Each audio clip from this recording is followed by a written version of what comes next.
সময়ে কোনো ব্যক্তিক সফল নবনায়, সময়ৰ সঠিক ব্যৱহাৰেহে এজন মানুহক সফল বনায়।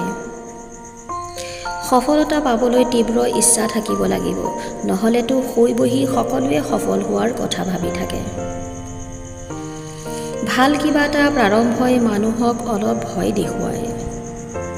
কিন্তু মনত ৰাখিব লাগে যে সফলতা সমস্যাৰ অন্ততহে দেখা পোৱা যায়। আপোন সেইজন যিজনে ভিৰৰ মাজত হেৰাব নিদিয়ে আৰু লক্ষ্য সেয়ে যিয়ে ৰাতি শুব নিদিয়ে। গছত বহি থকা চৰাইয়ে কেতিয়াও ডাল ভাঙি যোৱাৰ ভয় নকৰে, কিয়নো তাৰ বিশ্বাস ডালত নহয়, নিজৰ ডেউকা দুখনত ৰাখে। সুখী জীৱন খুজিলে পোৱা নাযায়, ইয়াৰ বাবে বহুত কষ্ট কৰিবলগীয়া হয়। হৰা আৰু জিকা মানুহৰ চিন্তাৰ ওপৰতেই নিৰ্ভৰ কৰে। মানি ল'লে হাৰি যায়, প্रण ল'লে জিকি যায়। পৰিৱৰ্তন প্ৰকৃতিৰ নিয়ম, গতিকে যি হৈ গ'ল সেয়া দুখ নকৰি যি এতিয়াও অৱশিষ্ট আছে তাৰ প্ৰতি গুৰুত্ব দিব লাগে।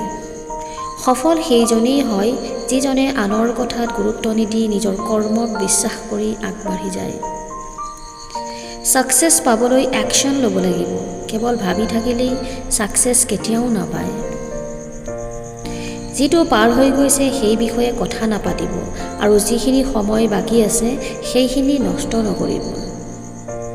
কেতিয়াও নিৰাশ নহ'ব, কিয়নো কোনে জানে কাৰ কেতিয়া ভাগ্যই হঠাৎ ভালৰ ফালে ওলোটা শৰ মাৰে। সমস্যা কেৱল উপযুক্ত মানুহৰ ভাগতহে আহে, কাৰণ সেইসকলেহে খুব ভালদৰে সম্পন্ন কৰাৰ সামৰ্থ্য ৰাখে।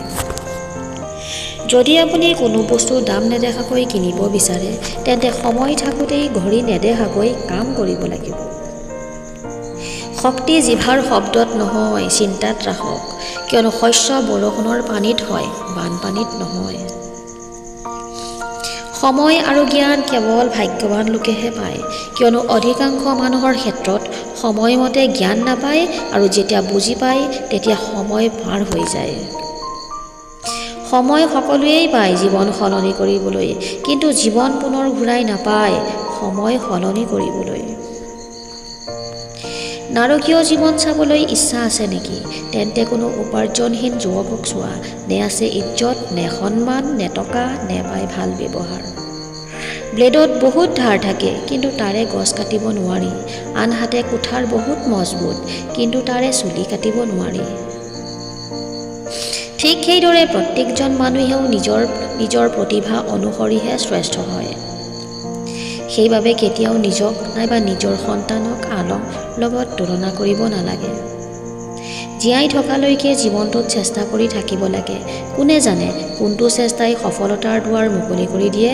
ভিডিঅ'টো কেনে পালে প্লিজ কমেণ্ট কৰি জনাব। ভাল লাগিলে লাইক কৰিব, শ্বেয়াৰ কৰিব আৰু এনেধৰণৰ মটিভেশ্যনেল ভিডিঅ' পাই থাকিবলৈ চেনেলটো ছাবস্ক্ৰাইব কৰি ওচৰতে থকা বেল আইকনটো টিপি দিব।